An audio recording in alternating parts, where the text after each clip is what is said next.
if we play here bishop b5, black will never make e5. So because on e5 bishop takes c6 simply wins the game, so black must play the a6 move first as a preparation. We go b3, knight d7, and bishop, or knight c6 and bishop b2. Now black wants to go e5, but they can't because we just mentioned knight takes e5, bishop takes e2, knight takes c6. So black goes queen e8. And here, that's where white gets solid, small advantage. Well, maybe actually not so small, but solid advantage by playing rook to c1. Now, this is very interesting move. What does rook c1 has to do with e5?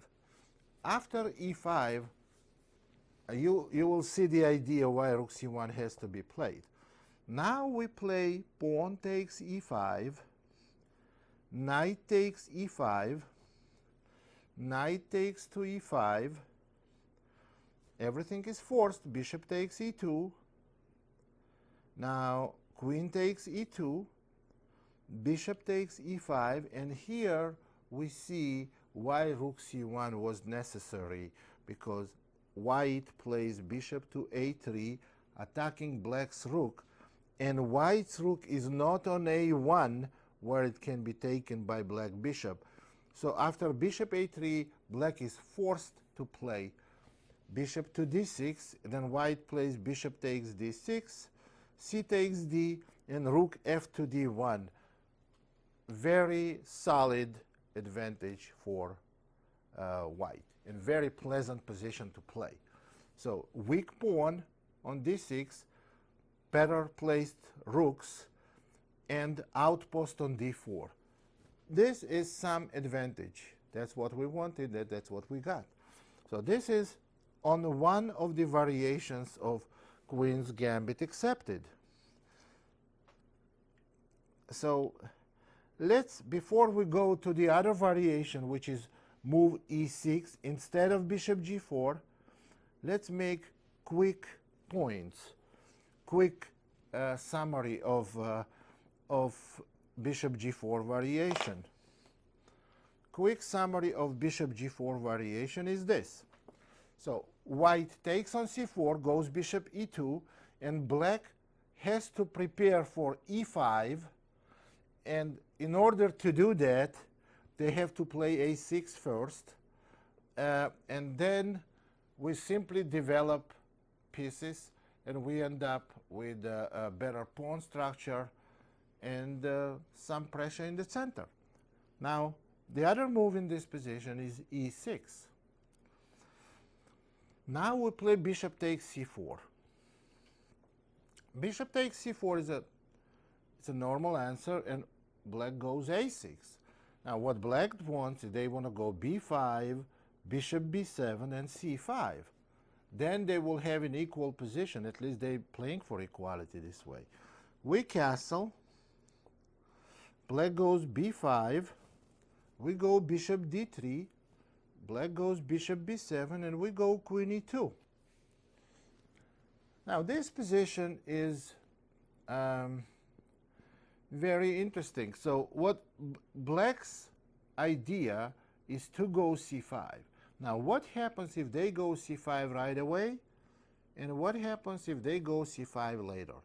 Now, normal move for white after b5 is bishop b3. But that's the complicated move. You have to study a lot of theory. If you want to learn it quick, bishop d3 is an interesting move. I recommend it's much less material to study and easier game to play. Bishop b7, queen e2. Now black's c5 move is not nearly as good because of bishop on d3. Now let's see why. We take on c5 and help him develop, but here we have tactical shot. Bishop takes b5 that wins at least a pawn. If if white takes the bishop, then black loses 2 pawns because white takes one of the bishops next move. So bishop takes c5 is not good, but so far black lost a pawn. What can white do? Well, what can black do? They can go knight d7. Now this, at first, it looks like okay for black, but it isn't. Let's see why. c5 pawn is hanging, and what can white do here? This is one move, knight d7, and the other move is bishop takes f3. On knight d7, we can go b4, and there is some theory on that. And actually, I played a game against Viktor Korchnoi not that long ago, and I got a solid advantage with white in this position. So the other continuations that black has is bishop takes f3. Now we play queen takes f3. This is just a little advantage for white, but clear play. Now black goes knight d7. Pawn is hanging, and we cannot protect this pawn. We have to give this pawn back, but we're going to have better position. We cannot go c6 because of knight to e5. We're losing a piece on d3. For the same reason, we cannot go b4, knight e5. But what we can do is we can play queen to e2. And after knight takes to c5, bishop to c2. Now what happens, by the time black finishes development, we go rook d1, knight c3, and then we go e4. We have 2 very strong bishops. Actually, one way you can go e4 and e5, or you can go b3 and bishop b2. In both cases, you have 2 strong bishops and some advantage. So that's an easy way out of this opening. Now, what can we do if black does not play c5, and c5 is not a good move in this position? Here is the position we have, and so black does not play c5. Suppose they play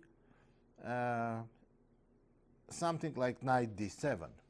Then we go a4. And after a4, if black goes b4, if black takes on a4, we just have better pawn structure after knight c3 followed by knight takes a4. But if black goes b4, then we go knight to d2. Here is how you develop. You put knight on d2, pawn on b3, bishop on b2, and knight on c4. You have very safe opening with a clearly better position and clear plan. What is your plan? What can be your plan? There are 2 semi-open files, c1 and d1. C and d file. You put rooks on c1 on d1, and you have clear advantage. I don't know how big of advantage it is, but it's very clear that white is much better. So that's the easy way to play Queen's Gambit accepted. Remember, I'm giving you just main points. And now, one more position of Queen's Gambit accepted, and we have to go on now to the other openings. d4, d5, c4, dc, knight f3, knight f6, e3, e6, bishop takes c4. Frequently, it's played with this move order: c5, castle, a6, queen e2, and now b5, bishop d3.